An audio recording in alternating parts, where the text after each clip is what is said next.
You're listening to KUCI 88.9 FM in Irvine. The opinions and views expressed in this program do not reflect those of KUCI, its management, or the UC Board of Regents. To find out more about this talk show or other talk shows broadcasting on KUCI, log on to our website at kuci.org or check out the latest program guide. This is Ashton Marcus, and I'm on location at International City Theater for their presentation of Roger Bean's Life Could Be a Dream. Hi, my name is Ashton Marcus. I'm with KUCI 88.9 FM in Irvine, and I'm here with... I'm Roger Bean, the writer of Life Could Be a Dream.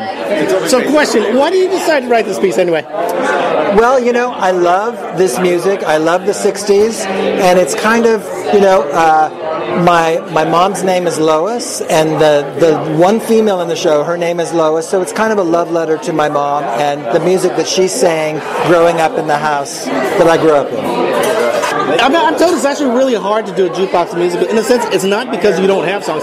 It's because you have thousands of them, and you got to find the ones that kind of fit the story, fit the mood, you know, doesn't peak too early. What are your thoughts on that? Well, I think that's right. I mean, it is a matter of finding how to take songs that are already written and weave them into the storyline. I mean, that's really kind of the trick. There are a lot of jukebox musicals that don't do that, and the song just starts, and you go, where did this come from? So I find it kind of a fun puzzle. I love doing puzzles. I love crossword puzzles. I love that kind of stuff. And so putting together a musical like this is putting together a puzzle for me, and it's very satisfying. Also love the characters you did, because, you know, they were separate. They weren't like, you know, clones of each other. They were reflections of the 50s and of, I guess, of that time period. So again, I thought you did the characters very well. Oh, thank you. They're all kind of pieces of my own personality, so and they're all crazy in their own right. So thank you. I thought it was like, you know, James Dean, Richie Cunningham, you know, the classical nerd, and also, you know, the good church boy, and also Sandra Dee. Yes, a little bit of everything. Yes, and the church boy. I grew up as a church boy, so he's near and dear to my heart. The church boy. Well, once again, I love the performance, and I love jukebox musicals because, you know, most musicals, it's like one or two great songs, the rest of them you have to sit through. Here you loved every single one of them, and also, again, the story follows along very well, too, also. Yes, you do come in humming the songs, so it's kind of great.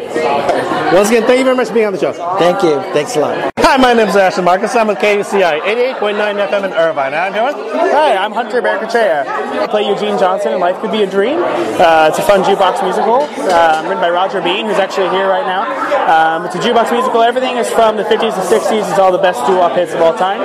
It's a good time. Great story, great characters, and the audience has a lot of fun with us. Yeah, great. And which character did you play again?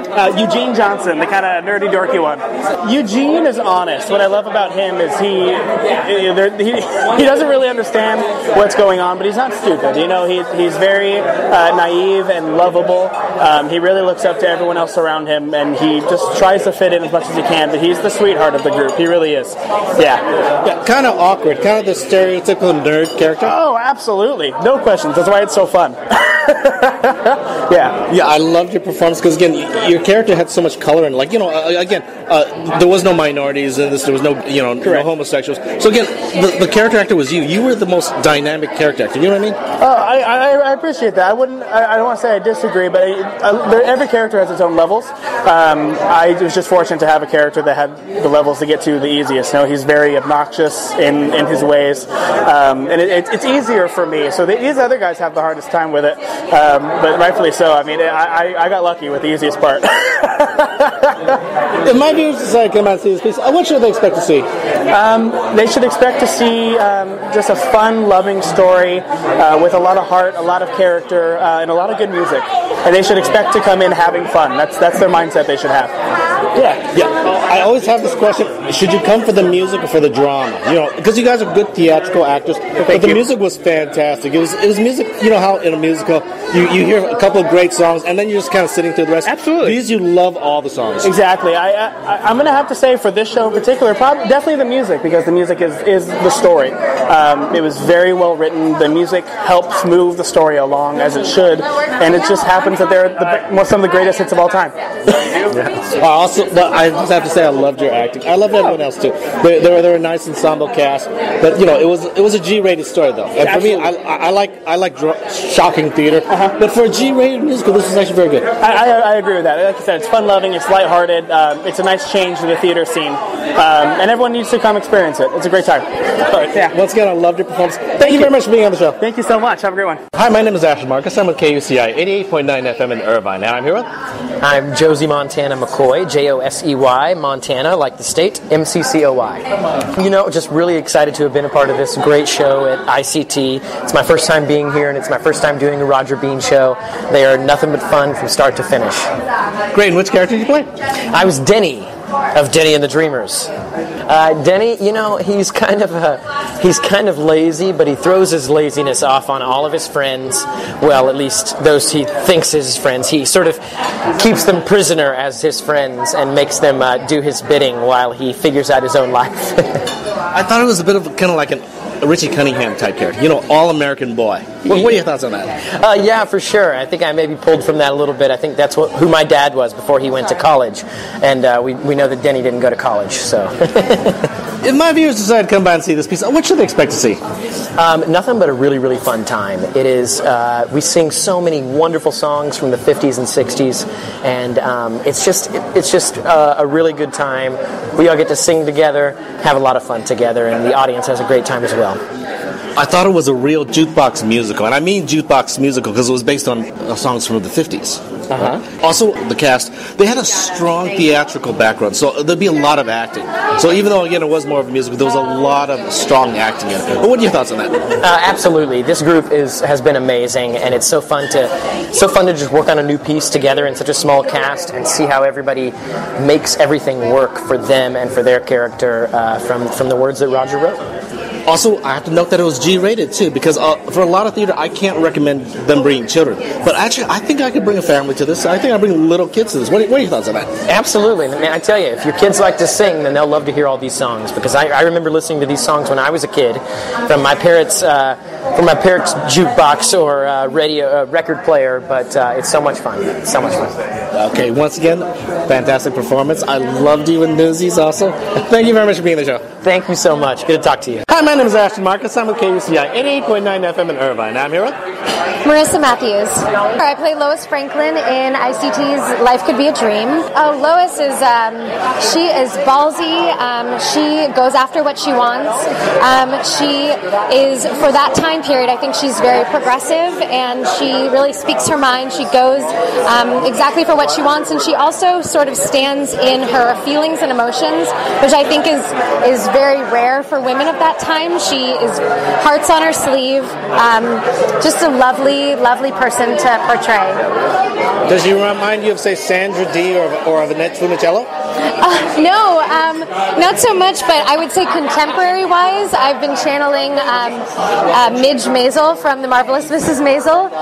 That television show has definitely inspired just me researching that time period and just sort of more of a progressive female. If my viewers decide to come out and see this piece, what should they expect to see? They should expect to see lovely, dreamy, classic tunes from the 1950s and 60s, some great dancing from the guys, and it's like a fun sitcom, a live sitcom. Yeah, this is definitely a jukebox musical, and I underscore jukebox musical because the music's from the 50s. This is the type you would actually hear. Yes, in an actual jukebox, yeah, exactly. But with jukebox musicals, I usually ask, should you come for the music or for the acting, the drama? What are your thoughts on that? I think this piece actually does a little bit of both. I think actually Roger Bean, who's standing with me, he incorporated so much of a story that you can really follow. The music furthers the story along, so it's not just standalone songs. It actually says something about the characters and gives insight into what's going on in the show. So a little bit of both. Well, I do agree because basically, first of all, it's a G-rated story, so you can bring your kids to it. But again, it's also a lot of good songs. So again, it's like in some musicals, there's like one or two great songs, and you're kind of just sitting through the rest. These every single song you're gonna love. Yes, I agree. Absolutely. Okay. Well, I loved your character. I love the strong female character because in the 50s, it's really you don't see strong women characters. I love the way it was kind of like the organizer, kind of the heart behind, kind of the central core behind it too. The entire story. Oh, thank you. I really appreciate that. Yeah, it's been a pleasure. Coming into this, knowing that I was going to be surrounded by these 4 male actors, I knew that my presence as a female was meant to not just be an object, but really be a heart. So, okay, once again, I love your performance. Thank you very much for being on the show. Thank you so much. Hi, my name is Ashton Marcus. I'm with KUCI 88.9 FM in Irvine, and I'm here with Trevor Shore. I play Skip Henderson in Life Could Be a Dream. I'm from Southern California, and this is my first show with ICT Theater. I'm very excited. Great, and which character do you play again? I play Skip Henderson. Skip is, I would say, he's one of the most, I'd say, rounded out characters in the show. He has a lot of depth to him. He's definitely Mr. Confident all the time, and he walks in and, he's sort of unassuming, and then, he has this moment of, hey, can you sing? And yes, he can sing, and he sort of becomes almost like a mentor or like older brother to all the boys almost, and they start to look up to him, and he really sort of brings the group together, and of course there's the conflict of the show is the whole time he's really, really in love with Lois Franklin, the daughter, but he has to struggle with keeping his job or possibly losing his job by making his feelings known. So there's that struggle going on the whole time, and it's really, really a really fun part to play. Great songs to sing and all of that good stuff. Would you say it's more of a James Dean type character or a Fonzie character? What are your thoughts on that? Not so much Fonzie. Fonzie was more of like a really character-y kind of goofball type guy, but still cool. I'd say more James Dean in the sense of, he's very stoic, and he's very sure of himself. Nothing really bothers him, and he's very. It's all about confidence for Skip. If my viewers decide to come out and see this piece, what should they expect to see? You're going to see a lot of dancing, a lot of singing. A lot of songs that everybody knows. One of my favorite things to see in the audience, when we start, as soon as we start any of these songs, I'll see 3, 4, 5 people just, oh, I know what that is, and they'll start singing along or tapping their foot or everything like that. And that's really, really cool for me as a performer to get to see people joining in and really getting invested in it. I always ask this of jukebox musicals: should you come for the music or for the acting? In this case, you're coming for both. This show, yes, I would classify it as a jukebox musical because it is, mostly about the music.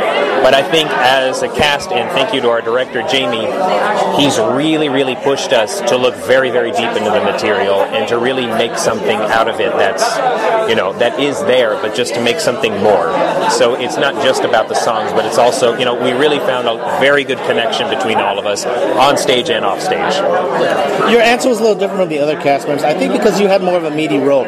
Your character really had to struggle, had to sacrifice, had to make choices. He had to change. The other characters really didn't change as much. Mm-hmm. No, that is true. Yeah, Skip comes in and he is sort of the outsider, and he's been the outsider for pretty much his entire life. And then you end up learning in the show, I don't know if I should give it away, but you learn, something about his past or about his present situation that sort of gives you a lot of insight into the type of person he is. And he, at first he comes off as this tough guy, but then you realize, oh wait, this guy's actually, he's a very caring person. He's a very serious person because he has to be a serious person. And I love getting to explore that journey for him and being able to have that journey on stage. Well, I really enjoyed myself tonight. I loved your performance, and I just love the singing also. Thank you very much for being on the show. Thank you very much. Thank you. Hi, my name is Ashton Marcus. I'm with KUCI 88.9 FM in Irvine. I'm here with J. Thomas Miller, who plays Wally in the show. I'm originally from Indiana. I moved here about a year and a half ago doing theater. And the show is a lot of fun because we get to sing in tight harmonies. We get to, just goof around on stage together. It's a very intimate, just fun. You're hanging out with the cast kind of show. And it's a blast to come to every day. Great. Which character do you play again? I play Wally. I think Wally's a bit of an oddball. I think of the friends, he's always trying to prove himself as someone that has value and sort of like belongs because Eugene and Denny are really tight. And Wally's also the son of the preacher, and so he's like a little bit naive, he's a little bit innocent, and he's trying to like explore that stage of like going from boyhood to adulthood. If my viewers decide to come out and see this piece, what should they expect to see? I would expect to hear some of your favorite tunes from the 50s and 60s. I'd expect to laugh.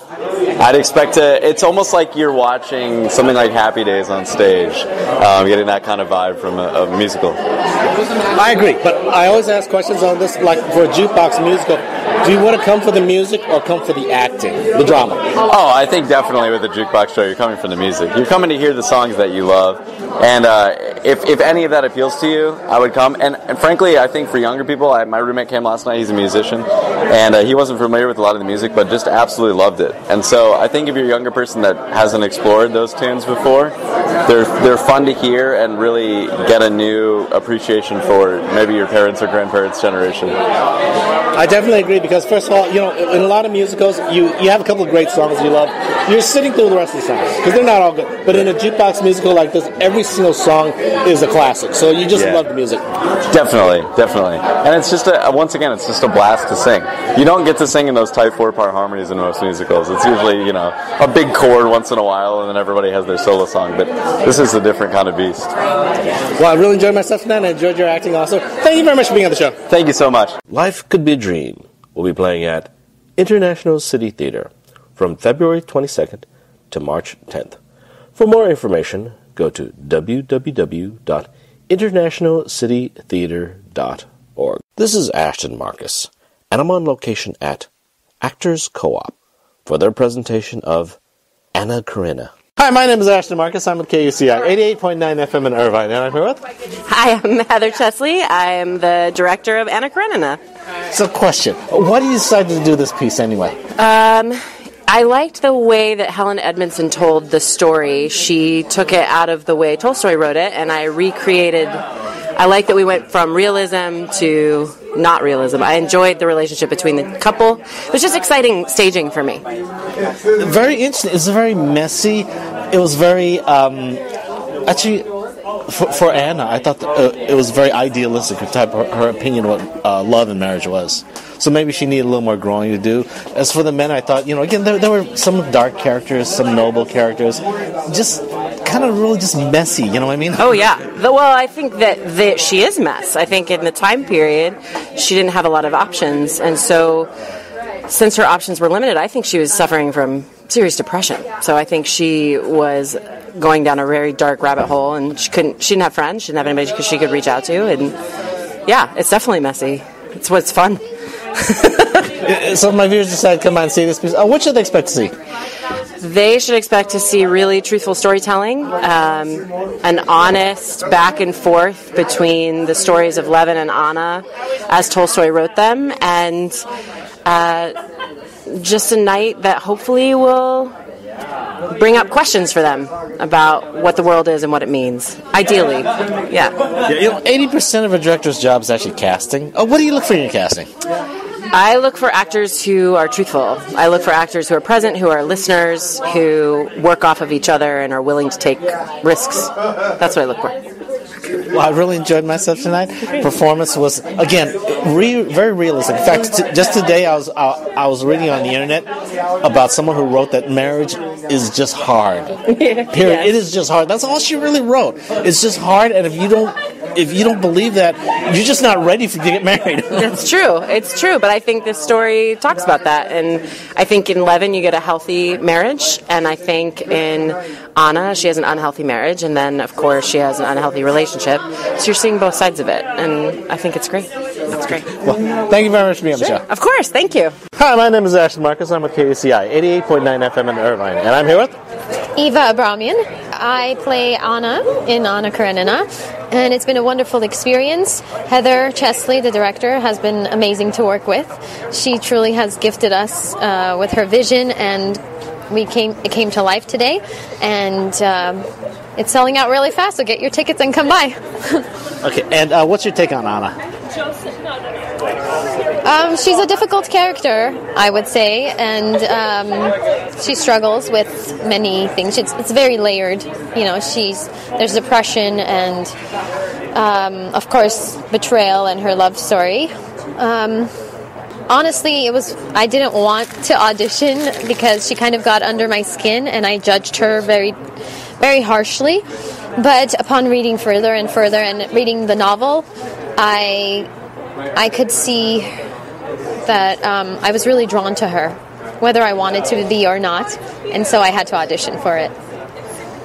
I was just reading an article today on the internet that they said that marriage is just hard, and that's just the way things are. It's just hard because a lot of people have very unrealistic expectations of what marriage is and what love is. What are your thoughts on that?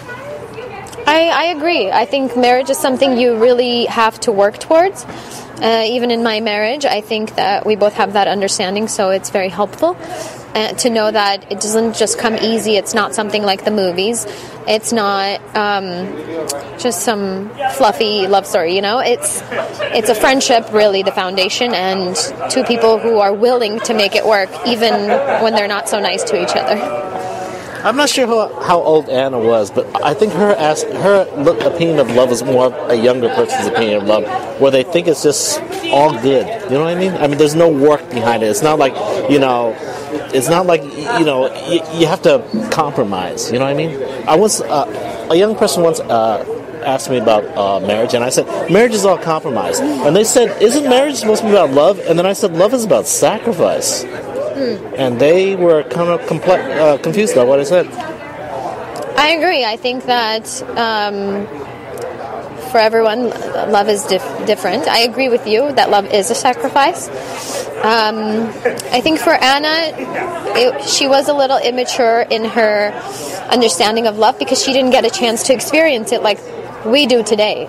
Her marriage was a decision of just survival and doing well in society. And when she finally met Vronsky and had that spark, which she never had with her marriage, she thought that was what she needed to go for. And it was something that could not be helped. She had to do it. I was a little confused on the other character who apparently Anna had never met him before, but they would still have this intimate relationship. Levin. Levin. What was that about? Well, in the book, Levin and Anna don't actually meet each other. Well, they meet each other, but only once. And it's very brief. They don't have a history with one another. But Helen Edmondson, the playwright, she decided, well, if I put these two characters together and have them sort of be each other's conscience and need one another, what would happen? And so I think what you witnessed today was Levin and Anna being each other's conscience and sort of, I'm not sure. They need one another too. For me, I think that Levin is her soulmate in this play, in this version. I really enjoyed the performance tonight. I loved your performance. Thank you very much for being on the show. Hi, my name is Ashton Marcus. I'm with KUCI 88.9 FM in Irvine, and I'm here with Joseph Barone. I've been a member here of the company. I'm a member on leave right now at Actors Co-op, and I'm so excited to be working with this amazing cast here in Anna Karenina. Great. And which character did you play? I played Levin. Levin is the guy that loves the outdoors, and that's the first thing that I loved about the character because it really related. And he's a man that he has to be truthful. He cannot be dishonest. When something happens, he wears his emotions on his sleeve, and so when something's beautiful, everything is beautiful, and when something is sad and gets to his core, it just affects him entirely. And I thought that would be so much fun to play, and I'm loving playing it. And if my viewers decide to come out and see this piece, what should they expect to see? I think that anybody that would come see this piece, if you've read the novel especially, know that this piece is so awesome. The adaptation is great. Helen Edmondson did such an amazing job of taking all that material and putting it into this kind of nebulous and shape-shifting thing where we have these transitions, the show flows in and out, and you get to see Anna and Levin actually interact with one another rather than in the book where they only meet one time. So it's just amazing. Yeah. I was a little confused about the relationship between Anna and Levin. I mean, what was that like? I mean, what was it about? Yeah, to be honest, so were we when we first were reading the play, and I think it's something that I can't wait to hear, like in the talkbacks, when people bring that back to us, what they hear and what they see. Helen Edmondson, when she brought those two characters together, I imagine part of it was her wanting to see what would have happened if these two people who are led by fate, which is kind of Tolstoy's thing, if they had this space to actually interact with one another. Would they have gone for one another? Would they have gone for the people that they went after? And I think that it's almost like this bonding that happens, and we see that they're tied to one another. Levin says in there, why are our stories bound together? And in Tolstoy's story, you see that. Like, they're kind of on opposite ends of a string, and when one does something, it affects the other, particularly Anna. When she affects her world, it affects Levin's. He may not realize it, but in this piece he does. And so, we have an answer as the cast. We had to be specific about it, but I almost don't want to answer it for the audience. I want them to make up their own decision. I think that's what's really cool about this piece, is it kind of leaves you asking questions. Yeah, I loved it too. First of all, I loved it because it was very messy. I loved it. First of all, the relationship between Anna and Levin. I'd never seen something like that before. It's just bizarre, and it was intriguing. Yeah. But the rest of the play also, it was very messy. It was very dark. It was very realistic, though. I mean, this is just what life is like. Exactly. Yeah, that's what drew us to this piece. And I mean, Actors Co-op, they've done a great job of choosing shows, and I'm so excited that they chose this one. It really, it makes all of us want to come to work and go out there and do this show, and this cast is amazing. It's so easy to be present and to do this show with them. They're awesome. Yeah. Well, I really enjoyed myself tonight. I really enjoyed your performance. Good. Thank you very much for being on the show. Thanks, Ashton. I appreciate it, man. Take care. Hi, my name is Ashton Marcus. I'm with KUCI 88.9 FM in Irvine, and I'm here with Ivy Beach. I'm an actor. I'm a member of Actors Co-op, and I played Kitty Sherbatsky tonight in Anna Karenina. Kitty is a very impressionable, young, eager woman at the beginning of the play, and then she becomes disillusioned with society. She has a major heartbreak. Vronsky leaves her, and she realizes that her priorities were out of whack, and she falls in love with Levin and brings him redemption ultimately in the end, and they try to seek a more truthful, meaningful life together. My viewers decide to come out and see this piece. What should they expect to see? They should expect to see a very dramatic, long Russian novel brought to life. It's a very avant-garde piece at times, and it's very theatrical and exciting. There are lots of things from the book, like the horse race, that are theatricalized, they're very exciting how it's been staged. And it's a lot of hard subjects to span a whole play. It's the meaning of life. It's a very serious piece. I actually think your character changed the most in the entire play. What are your thoughts on that? I mean, I'm biased, but I think my character changed the most. I was a young, arguably silly girl, and then I become a grounded woman who chooses to be strong for her husband and see the world in different eyes. So, yeah, and I think her marriage in the future, after the play ends, her marriage would have been more stable. She would have been realizing that, there is love out there. I can be happy, but also it takes hard work, and basically, you just can't have everything in the world. You know what I mean? Mm-hmm, totally. In the novel, Tolstoy describes Kitty and Levin when they first get married. They see marriage as a boat when, before they were married, they want to be on the boat so badly. It looks like it would be amazing, but then when you get on the boat, there's a lot more involved. You have to make sure that the sails are up, etc. You don't get drowned in the boat. It takes a lot more work, but it's still nice that you're on a boat. So that's the same for marriage. It looks really easy from the outside, but it requires a lot more work and attention and love.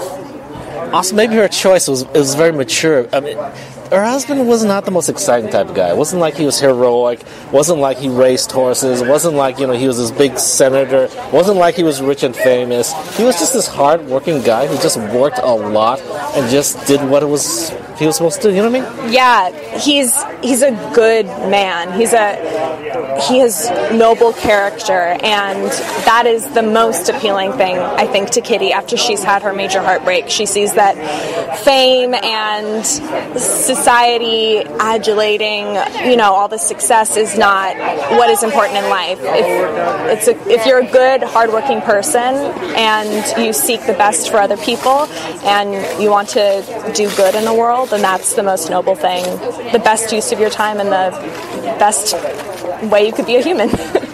Well, I really enjoyed the performance tonight and also enjoyed your performance also. Thank you very much for being on the show. Thank you so much.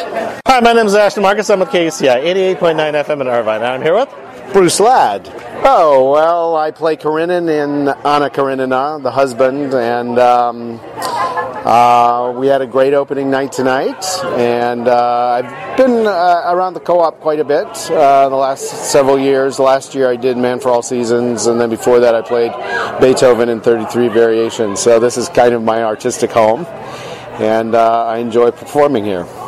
Great, and what's your take on Karenin? Well, he is a very proper man, and he tries to observe what he calls the proprieties, and so when he begins to suspect that his wife Anna is having roving eyes, in a sense, for Count Vronsky, he starts to struggle with how am I going to handle this. He wants to handle it in a good way, both for her and for him, but more than anything else, he takes the tact of, look, we're going to hide what's going on so that no one can know what's going on, and she doesn't really fall in line with that, and so the more indiscreet she becomes, the more the people in society start to talk about her, the more he tries to clamp down on the whole situation to control it. So he's a complicated guy because he has, at the beginning of the story, he really does have a good heart for Anna, but as the story goes along, he just finds himself experiencing jealousy and rage and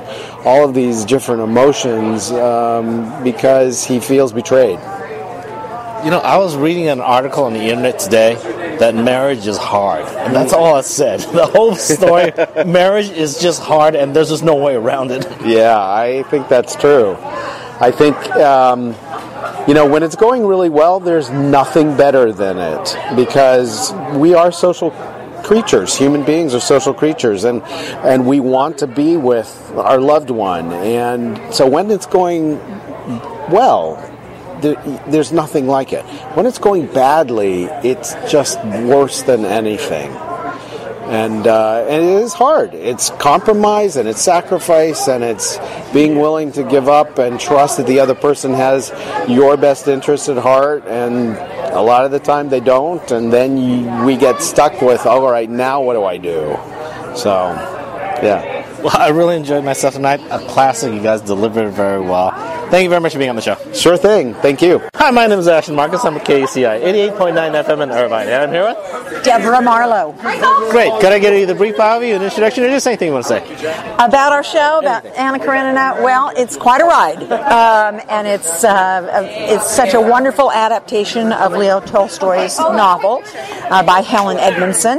And it's a very interesting adaptation, very modern adaptation. And the story is told, that big epic story is told with 8 actors playing 19 different roles. So it's a lot of fun. It's a fast ride. It's interesting. We're having a blast. Plus there's dancing. There's Viennese waltzing, so how can it not be great? So come see our show. And which characters did you play? I play the Princess Betsy and Railway Widow, Governess. Play many whores. Nikolai's whore and many whores. Steva's whore. And I also play the nurse. I play a bunch of roles. But the main ones are Agatha and Princess Betsy. Well, I love Princess Betsy because it shows the social kind of snootiness of Russia back in the late 1800s, the aristocratic Russia, and then you have Agatha, who's the housekeeper and the cook, and she's very earthy and she's very real, and then you have the railway widow, who's even poorer. And so you have different strata of society in Russia at the time. So it shows the everyday Russia as well as the aristocratic Russia. If my viewers decide to come and see this piece, what should they expect to see? Leo Tolstoy's story, that classic epic story, told in a very real and modern way. Fast-paced, very interesting, and very, because it deals with choice, and is it destiny, is it fate, or is it personal choice? It deals with faith, it deals with faithfulness, it deals with marriage, it deals with divorce. So these are all like very contemporary topics, and this was written by Leo Tolstoy in late 1800s, so it's a timeless piece. I was reading on the internet just today, and it said that marriage is just really hard, and there's just no way around it. That's all it says. That marriage is just hard. Well, I've been married for 26 years, and I will let you know that marriage is wonderful, but it is hard work. Yeah, you have to work at it. You can't just waltz through it, pardon the pun. But you have to work at it, but it's a blessing and a joy if you do work at it. I think Anna's opinion of marriage was just different. She thought it would be the end of all ends. It's like, this is my purpose in life. It's like I'm just trying to find the one, and then I'll just be happily ever after. You know what I mean? I do. We have to remember that for women back in the late 1800s, they didn't have many choices. It wasn't like her option was either I'll get married or have this fabulous career. That just wasn't an option. So a lot of times women were married, as she said, I married a prominent man. I married so it could have been certainly an arranged marriage.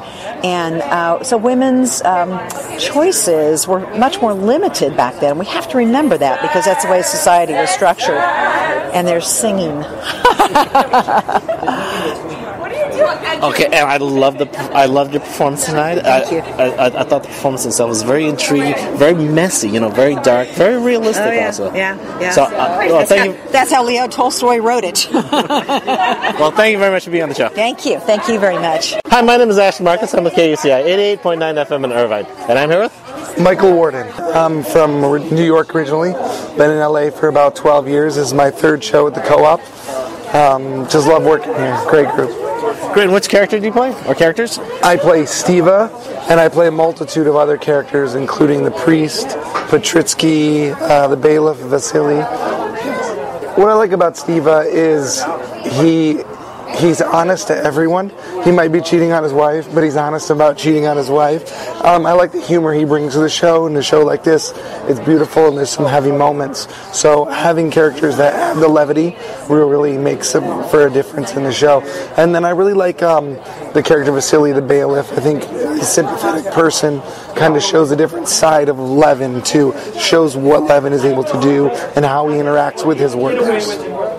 If my viewers decide to come and see this piece, what should they expect to see? Just a beautiful show, a classic story told in a way that they haven't seen before. The direction, the crew, from the lights, sound design, it really adds to an entire experience that you're not get from the novel. Well, I really enjoyed myself tonight. It was kind of, basically, it was really messy. You know what I mean? Yeah. But it was very realistic. I mean, this is what life is like. Marriage is really hard. Yes. Men can be real jerks sometimes, but ironically, the honest jerks kind of work things out. You know what I mean? Yes. I mean, they mess up their lives, but they kind of just live with what their mess. You know? Exactly. I think it kind of shines a flashlight on our society still today, and the fact that a man has an affair and men will be men. A woman has an affair and it can ruin her whole life. There's a lot of that. It hasn't changed even from her, from the feudal Russia.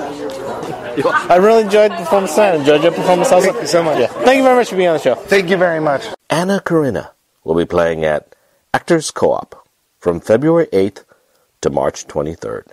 For more information, go to www.actorscoop.org.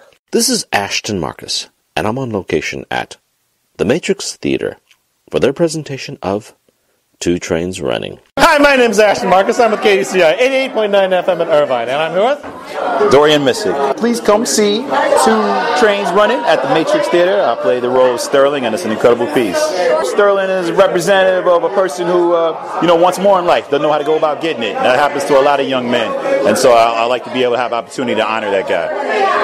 I loved your character because you know how nowadays everyone's talking about anti-heroes. Like Breaking Bad. Where basically it's almost like a villain, or back in the old days of Shakespeare. Black theater's always been like that. They've always had these kind of dark characters, ever since Porky and Bess, where the drug dealer was actually kind of central around. Well, they've always had these anti-characters. They've always done it very well. I liked your character also that way. Oh, well, thank you. Well, I think that's oftentimes speaks to the black experience. Oftentimes in America we're not given the opportunity to walk the straight and narrow and be as successful, so you have to make other ways. So what would be considered an anti-hero in one community is considered a hero's hero in our community. I also like the way it talked about the African American experience, because it not only talked about slavery, it talked about a lot of deep political, philosophical issues about the black social environment, about black politics, about black history and all that. And it did it very, very well.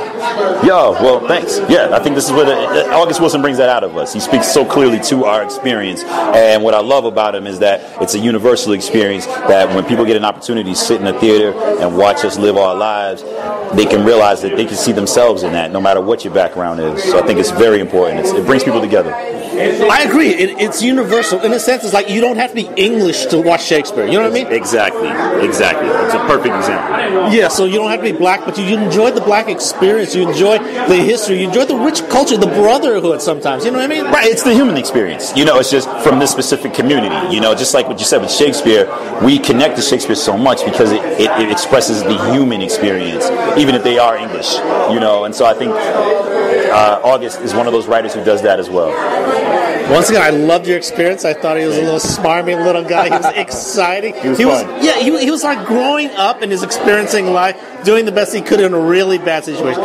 You know what they talk about, the guy with the broken hand? It's not being born with a great hand. It's actually what you do with the hand. Right. If you're born with a bad hand, what are you going to do with it? You can still win. You know what I mean? Yeah, that's exactly what he said. He said, I was born with luck, but they didn't say what kind of luck. Thought it was bad luck, but he made the most of it. Once again, loved your performance. Thank you very much for being on the show. Appreciate it so much. Thanks for having me. Hi, my name is Ashton Marcus. I'm with KUCI 88.9 FM in Irvine, and I'm here with... I'm doing great. This is Adolphus Ward you're talking to. I play Hollywood. And he is an amazing character, as I am an amazing person. So we kind of gel together, and now it's Sophina putting this together, making it possible. And with the cast, when I sat down for a table read, met the cast to be, I said, yes, I'll do this anytime in the world. So that's how I got to this production. But it's it's been an experience that I would never have passed up on India. I love August Wilson, love it. So when you talk about sitting down, standing up, walking around or running, doing August Wilson, you can't help but be imbued with the best spirit in the world. And which character do you play again? I play Hollywood. He is the kind of guy, Holloway. I said Hollywood. That's because I'm stuck in Hollywood. No, don't take it that way. His Holloway is his name, not Hollywood, although the two are very close. What's the take on him is he's a teller of story, both past and present, but he's also a very gifted and creative person, so he tells a story, imbuing it with laughter and humor and just having fun telling the story. So whatever the story is, he then gives it the kind of spin, if you will, the kind of ornament that makes it interesting. And I have that same kind of personality as Adolphus, so he and I are the same spirit. We're cut out of the same cloth. I agree, because, a lot of African Americans in the old days couldn't read. All they had was oral tradition. They couldn't go to school. People like Holloway would go around and tell them, this is how it happened. And that was your character. They talked about slavery. They talked about, the white man. They talked about persecution. Talked about all that stuff very eloquently. Well, it seems to me that the only way we can tell our story is to do it eloquently.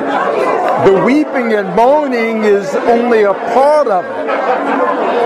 In that whole fiasco, that whole torturous experience is also humor. There's also laughter. There's also love. Slaves took time to make love one another. Even though brutality was constant in their lives, they still took time to respect. We took time to have their religion and make some sense out of it. So we're an enduring people. We're not a people who get crippled by hardship. We endure. That's our nature. And we were talking in the dressing room earlier. You ain't seen nothing yet. Black folks have power in them they ain't even touched. Well, I loved your character. He was so earthy. He was such a black experience. I loved it. I love the performance also. Thank you very much for being on the show. Thank you for having and coming out. Yeah, thank you for this interview. Thank you so much. Hi, my name is Ashton Marcus. I'm with KUCI 88.9 FM in Irvine. And I'm here with Monte Russell. I play Memphis. I mean, he went through a bad situation in his past that is starting to re-arise in the present, and he's like, I can't take a loss the second time. So that's fueling him throughout the play. You know, I'm not taking a loss the second time. I'm going to win. No more draws. So it's a guy that's like do or die. He's in a do or die situation. And so that's Memphis. I love your character. He's kind of like a modern day Booker T. Washington. You know, basically it's like he finds his way to work in the community, his way of succeeding. It's not easy. He still has to face racism like anyone else, but he finds the way to do it. Yeah. Wow. I mean, I didn't see the link, but I do see it now that you say it, because actually I'm writing a piece about Booker T. Washington. So I've been doing a lot of research for him, and I think I asked the director at some point, is Memphis a black conservative? Because if that is the case, then that puts him in a Booker sphere. Because Booker was conservative, not in a political way, but in a hard-working, pull yourself up by the bootstrap kind of way. Farming is very important kind of way. So yeah, I can see the remnants of the echoes of Booker T's philosophy on Memphis. I think there's a place in community for people who are, hard-working, who are concerned, and also there's a place for radicals too. I mean, they're needed in society. So I think your character just filled the entire, just filled it out. Basically, it had to fill all the colors. He was a very important color in the African American community. Yeah, absolutely. Because like I said, it was working on this character. It was not easy. I don't feel like I really got him until tonight. I mean, there's been a lot of nights I've been not sleeping and not feeling well and not feeling good. And but sometimes you just got to trust your work, trust yourself, and let it rip. Particularly opening night. You better do it opening night. Well, you did a fantastic job. I just loved your character. Because again, I felt for him at times. I was rooting for it. At times, I was thinking, well, yeah, he's a little too stiff. Maybe you really shouldn't let that guy say that to you. I don't think it was right. You know what I mean? He should have done something, and eventually he did. So yeah, I just loved your character. Yeah, because if he did something in his first time that he got ripped off, if he did something then you know to do something now. But if he didn't do something the first time and does something now, then you have an arc, and you make him heroic because he learned something. So he had to heal. He had to heal those wounds and those dark spots and blind spots in his life to be able to do what he ended up having to do, which is like be a pillar of the community. Before he just worried about himself. Now he realizes, like, wait, because remember earlier in the play he said, I don't know, there's nothing to do. But at the end of the play, he's like, oh, I'm gonna reinvent myself, and I'm going down south, deal with that, and reinvent myself. So yeah. Well, I loved your character. I love the play as a whole also. Thank you very much for being on the show. Thank you. I appreciate it. Hi, my name is Ashton Marcus. I'm with KUCI 88.9 FM in Irvine. And I'm here with Ellis Williams. I play Hambone in the show. This is excellent, man. It is such an honor to be doing August Wilson's work. This is like my third time working on his plays. I think this man's work is so stellar. I think it's a great testament for the African American community, the world at large. I thank him for Black History Month. I thank everybody for coming out tonight.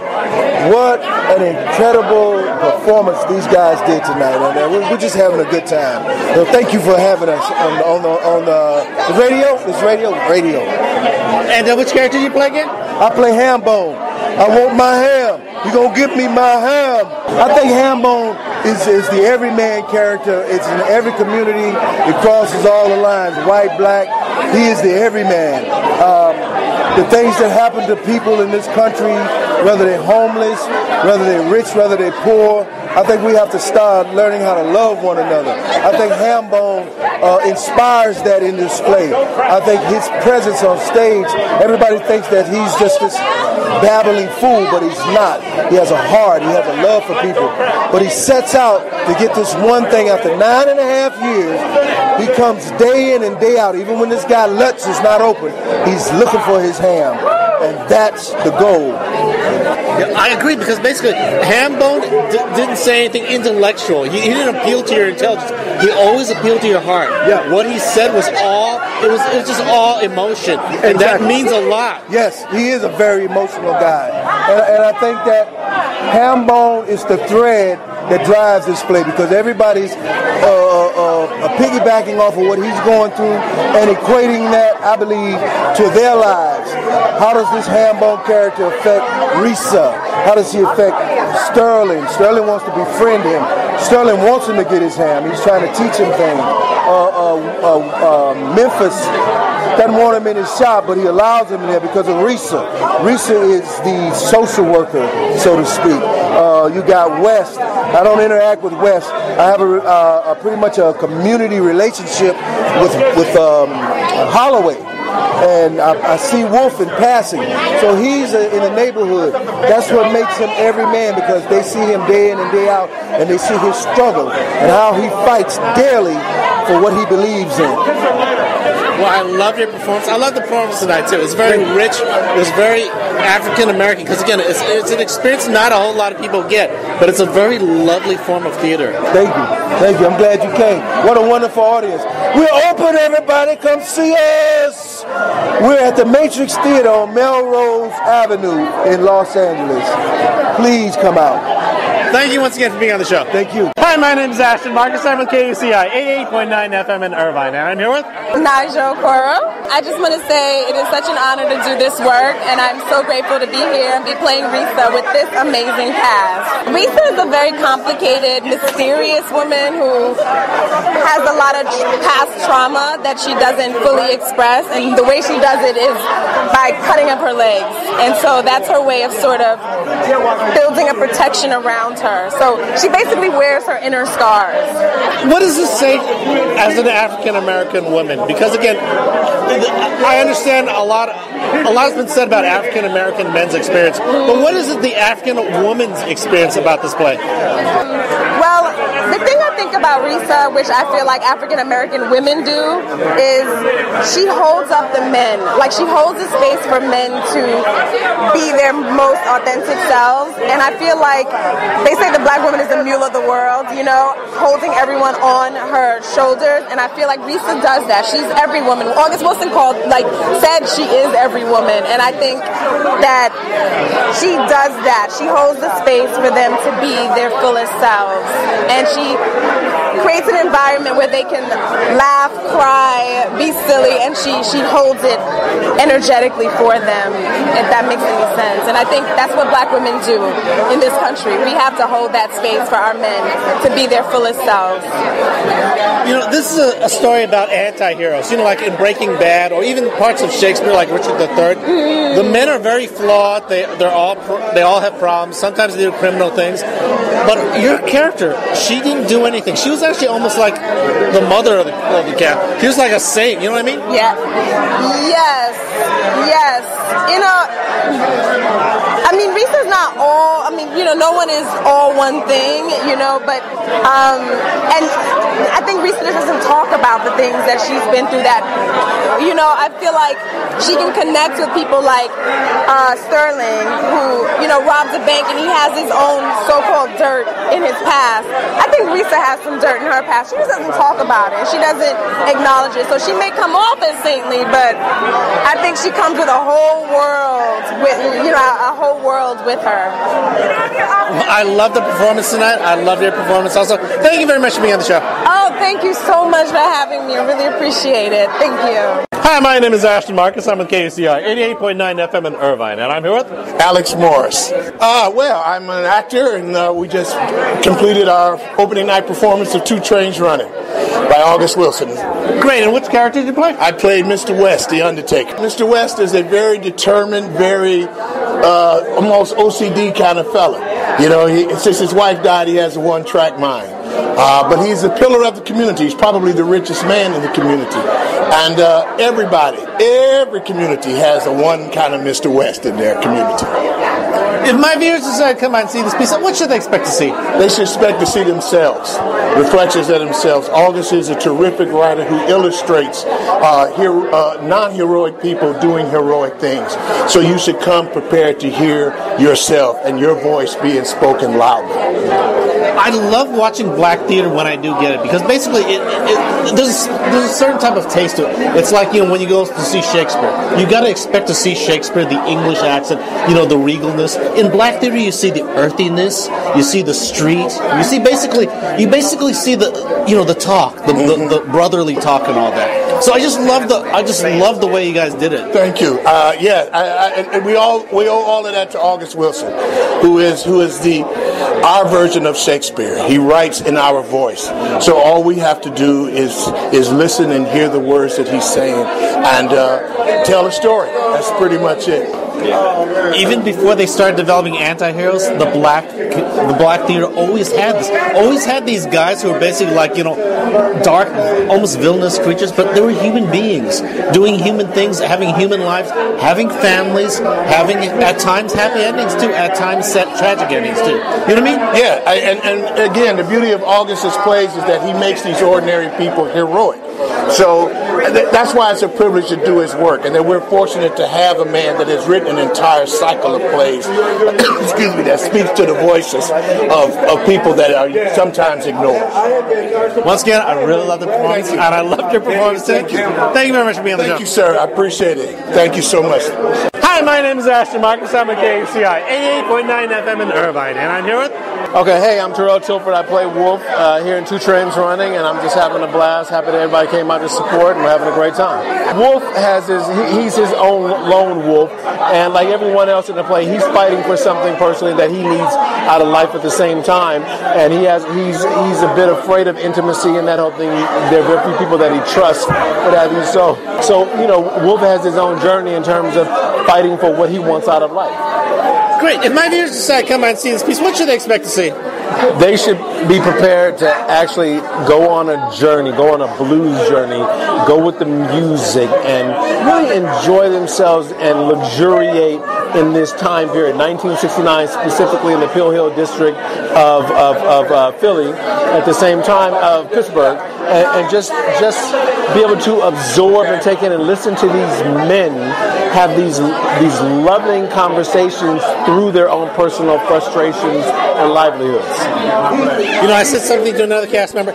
You don't have to be English to go see Shakespeare. No. In a sense, you don't have to be black to go see this. No, you do not. No. The beautiful thing about August Wilson, what he set up for us is that what he's done, he has documented a decade of specific people in a specific location, but the story is always universal. If you have a level of humanity in you, then you, just like Shakespeare, you can identify very quickly with this. This may be these particular men's stories for the most part. However, this is a human, an American, a European. It's everybody's journey. It's everyone's story. August Wilson belongs to everyone. Also, there's a new fad of everyone doing anti-heroes, like Breaking Bad or Walking Dead, where the hero is actually kind of like almost a villain and all that. The black theater has always been like that. Ever since Porky and Bess, and the drug dealer out there, they've always had these anti-heroes that were just very colorful, and there's the central theme of things. What's important to me is that there's love in this play. That through, like I said, through everyone's frustration or whatever, you still see the love and affection for people, and that's what I choose to focus on within the play. Okay. Once again, I love the performance. I loved your performance in it also, too. Thank you. I'm having a great time, man. I'm having a blast. right. Thank you very much for being on the show. Thank you. I appreciate it. Thank you. 2 Trains Running will be playing at the Matrix Theater from February 2nd to March 2nd. For more information, go to www.matrixtheater.com.